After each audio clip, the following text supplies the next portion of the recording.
Hermanos, yo tengo una pregunta. ¿Cuántos de ustedes aquí son pastores? ¿Qué más?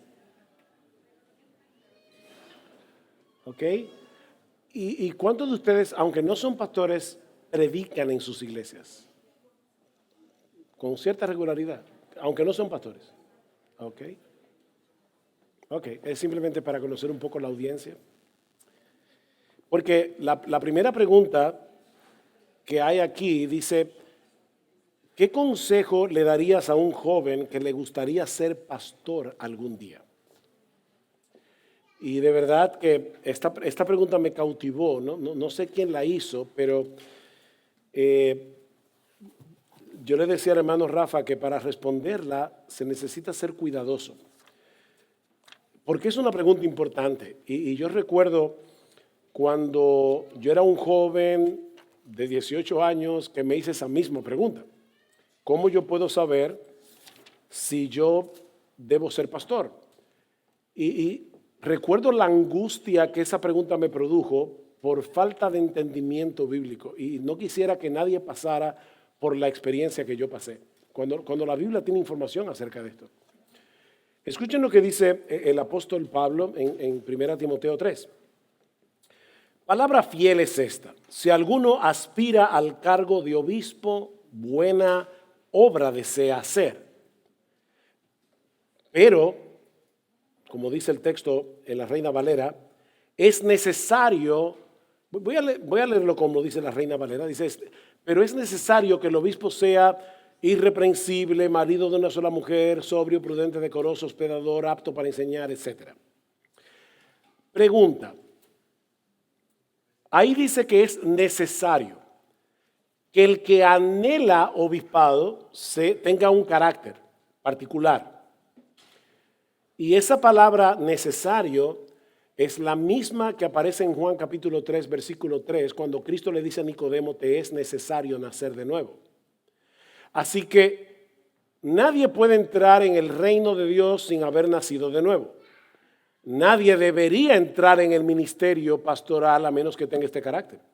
Porque Pablo no dice es opcional. Pablo dice que es necesario. La pregunta es, ¿y quién evalúa eso? Y ahí es donde entra la angustia del joven que dice, Señor, yo estoy en la universidad estudiando una carrera, tú me estás llamando a dejar la carrera y a irme a un seminario o donde sea a prepararme para ser pastor. ¿Cómo yo descubro eso? Miren mis hermanos, y a este joven que hizo la pregunta, gracias al Señor que Él no puso todo ese peso sobre el individuo llamado, sino que Él reparte esa carga y la reparte en tres partes.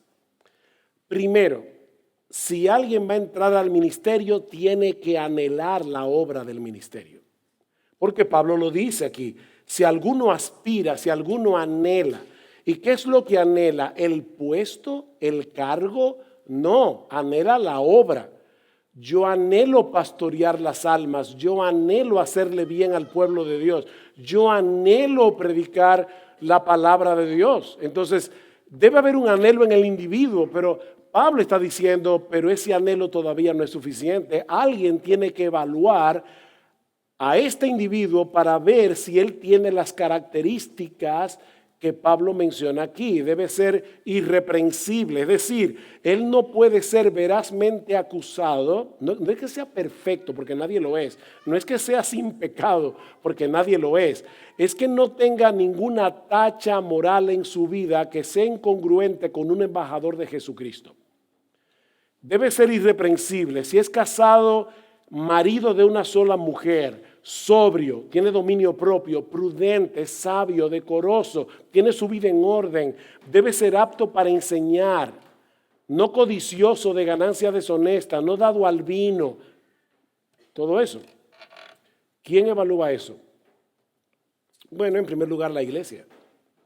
¿Recuerdan cuando los apóstoles le pidieron en Hechos 6 a la iglesia recién nacida de Jerusalén, buscad entre vosotros varones Ellos le dieron las características, hombres que fueran sabios, llenos de fe, etcétera, pero búsquenlo ustedes. Y luego fueron presentados delante de los apóstoles, quienes les impusieron las manos. Así que hubo una aprobación final de parte de los apóstoles.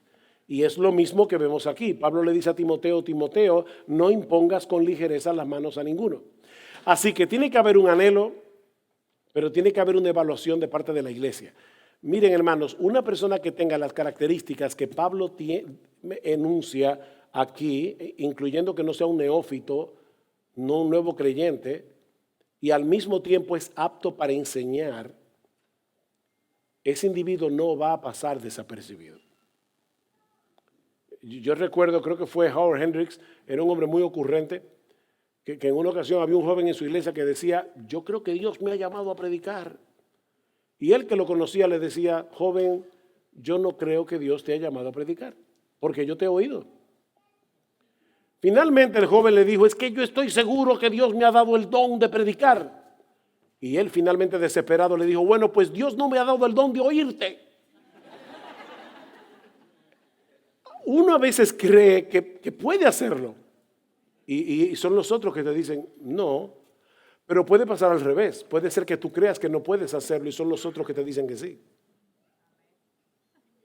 Entonces, tú necesitas que eso lo evalúe una iglesia y que eso lo evalúe pastores que te conocen. Así que si está el anhelo, está el testimonio de la iglesia y está el testimonio de los pastores que te conocen, entra al ministerio. ¿Ven? No es tan complicado. Lo importante es que una iglesia siga el procedimiento bíblico. No es porque un joven sea fogoso, no es porque esté en todas las actividades de la iglesia que Dios le está llamando. Es necesario que el obispo sea lo que Pablo dice aquí. Es una pena ver la cantidad de personas que toman una Biblia y dicen Dios me llamó y abren una iglesia. Y al final terminan haciendo mucho daño. Nadie puede ser soldado a sus propias expensas. Ustedes se imaginan un individuo que va a un sastre y le dice, hazme un traje de coronel. Y compra tu rifle y ya tú eres coronel. No, tú no eres nada. Tú eres un civil que se compró un traje de coronel. Pero nada más. Tú no eres coronel. Tiene que haber una institución que te ponga la marca. Bueno, el pastorado es algo tan importante como vimos en la primera predicación, que no es cualquiera que toma una Biblia y dice, me voy a predicar. Nadie puede ser soldado a sus propias expensas. Así que yo te recomendaría, joven, si tú tienes el anhelo, no lo apagues, no lo apagues. Ve donde tus pastores y diles, pastor, yo creo que, o pastores, si son pastores varios, yo creo que Dios me está llamando al ministerio. Ustedes pueden evaluar mi vida, qué yo tengo que hacer y que ellos te guíen. En nuestra iglesia nosotros vamos delante de la iglesia. Primero hablamos con el que anhela el ministerio. Claro, ya nosotros conocemos un poco de su vida porque somos sus pastores.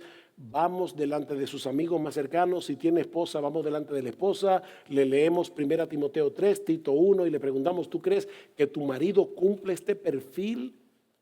A los amigos de él, ¿tú crees que él cumple este perfil? Y si es así y todo va bien, vamos delante de la iglesia y le decimos, hermanos, estamos considerando a nuestro hermano Juan Pérez para el ministerio pastoral. Si alguno de ustedes tiene una objeción en su contra, nosotros le vamos a dar 2 meses a la iglesia para que ustedes en privado hablen con este hermano y le digan claramente, yo no creo que tú puedes ser pastor. Y si tú no puedes resolver eso con él, ven entonces donde nosotros y nosotros vamos a tratar el caso junto con él. Pero si en 2 meses no hay ninguna objeción, entonces viene el día de las preguntas. Nosotros le pedimos a este hermano y a su esposa que salgan del edificio para que nadie se sienta presionado por eso y vamos delante de la iglesia y decimos, ok, el hermano Juan Pérez quiere ser pastor y nosotros lo hemos examinado y no hemos encontrado ningún problema, pero ahora queremos saber qué ustedes piensan. Nosotros queremos saber, aquí dice que debe ser marido de una sola mujer. ¿Quiénes de ustedes pueden pararse aquí públicamente? Ya lo negativo se trató en privado. Aquí no se admite nada negativo. ¿Quiénes de ustedes se puede parar públicamente y decir que este hombre, tú lo conoces muy bien y sabes que él no tiene ojos para otra mujer que no es la suya? Y los hermanos se paran y dan testimonio. Ok, ¿quién puede dar testimonio de que él es sobrio, que él es hospedador, que él es apto para enseñar? Y así los hermanos van dando testimonio. Nos pasamos muchísimo rato oyendo los testimonios de toda la iglesia para examinar estas características. ¿Por qué hacemos eso? Bueno, porque en una iglesia de cierto tamaño puede ser que algún hermano diga, es que yo no conozco a Juan Pérez y yo no puedo votar por él porque yo no sé si él cumple todo esto. Pero cuando yo escucho los testimonios de los hermanos, digo, bueno, yo no conozco personalmente de manera tan cercana a Juan Pérez, pero lo que dicen estos hermanos es evidente que él cumple los requisitos. Y entonces viene la votación. Y si el 75% más uno de la congregación vota por ese hermano, va a ser ordenado para el ministerio pastoral. Pero es un proceso. ¿Para qué? Para que no entre en el ministerio el que no debe entrar. Porque cuando entra el que no debe entrar va a terminar haciendo daño. Y miren cómo Pablo le dice a Timoteo, Timoteo, no impongas con ligereza las manos a ningunos y no participes en pecados ajenos. Si tú impusiste la mano con ligereza y este individuo hizo un desastre en su iglesia, tú eres culpable de ese desastre. Así que cerciórate de que ese individuo cumple 1 Timoteo 3 y Tito 1. Entonces, esa es la respuesta. Yo le decía al hermano Rafa, esta respuesta no es tan breve. No crean que yo todas las preguntas las voy a responder así. Pero esta pregunta es importantísima. Yo creo que en América Latina estamos sufriendo mucho porque muchas personas se han ido al campo de batalla a sus propias expensas y están haciendo mucho daño. Segunda pregunta, esta es un poquito más compleja, pero se responde más rápido. ¿Cómo puedo? Es compleja por lo que implica. ¿Cómo puedo expresar a mi pastor que la predicación expositiva es necesaria en nuestra iglesia? Ok, primero, con respeto. O sea, tú vas y le dices, hermano pastor, usted es mi pastor y yo soy una oveja que quiere ser alimentada. Y yo he escuchado hablar acerca de la predicación expositiva, que no es otra cosa que la exposición de lo que dice el texto bíblico. Wow, a mí me encantaría poder escuchar ese tipo de predicación en mi iglesia. ¿A usted qué le parece? Y deja que él te hable. Y tal vez puede ser que diga, mira, yo no sé cómo se hace eso, yo necesito estudiar. Ay, pastor, yo estoy dispuesto a regalarle un buen libro sobre ese tema.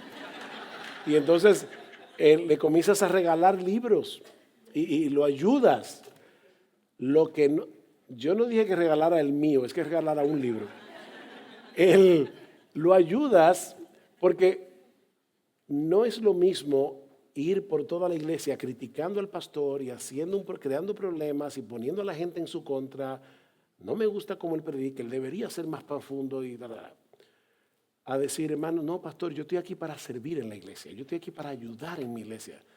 Y por eso vengo a usted, para preguntarle que me gustaría que este tipo de predicación fuera lo que se diera. Si es un hombre de Dios y es enseñable, puede ser que te escuche y que ese comentario tuyo haga un cambio en la vida de tu iglesia. Pero hazlo con respeto, es tu pastor.